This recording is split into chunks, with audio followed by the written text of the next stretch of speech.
আসসালামু আলাইকুম। সম্মানিত দর্শক মণ্ডলী, বাংলাদেশ জামাত ইসলামী কৃষ্ণ নন্দীকে খুলনা 1 আসনের এমপি পদপ্রার্থী হিসেবে নমিনেশন দিয়েছে। এ ব্যাপারে অনেকে সমালোচনা করছে। সে মদ খায়, গাঁজা খায়, সে মদের বোতল এবং তার পারিবারিক ছবিও ভাইরাল করেছে।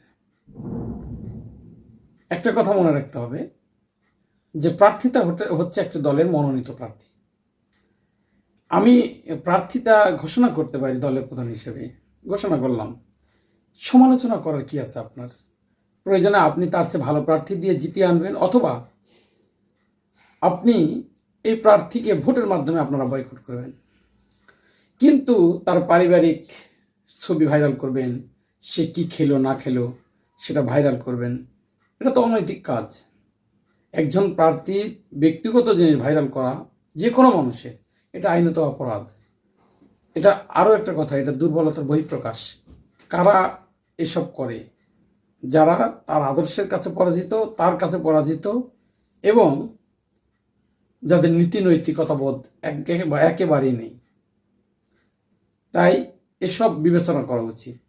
কারণ আমি আজকে একজনকে বলেছি যে মেয়ে বিয়ে দেওয়ার আগে পাত্রকে যে কোনো একটা দলের পক্ষ থেকে নমিনেশনের প্রার্থী ঘোষণা দেওয়ার ব্যবস্থা করবেন।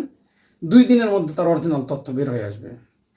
এমনকি এমন তথ্য বের হবে, জীবনে যেটা করেনি সেটাও এমন তথ্য দিবে আপনাকে অন্তত আপ্লুত করে ফেলবে।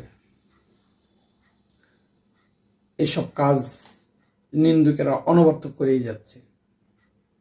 তাই যারা সচেতন ভোটার, তারা জেনে শুনে নিজের বিবেক দিয়ে চিন্তা ভাবনা করে ভোট দিয়ে নেতা নির্বাচিত করবেন।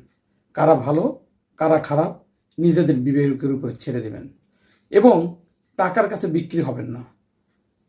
টাকার কাছে বিক্রি না হয়ে আপনার মূল্যবান ভোটটি আপনার বিবেকের সাথে বোঝাপড়া করেই প্রয়োগ করুন।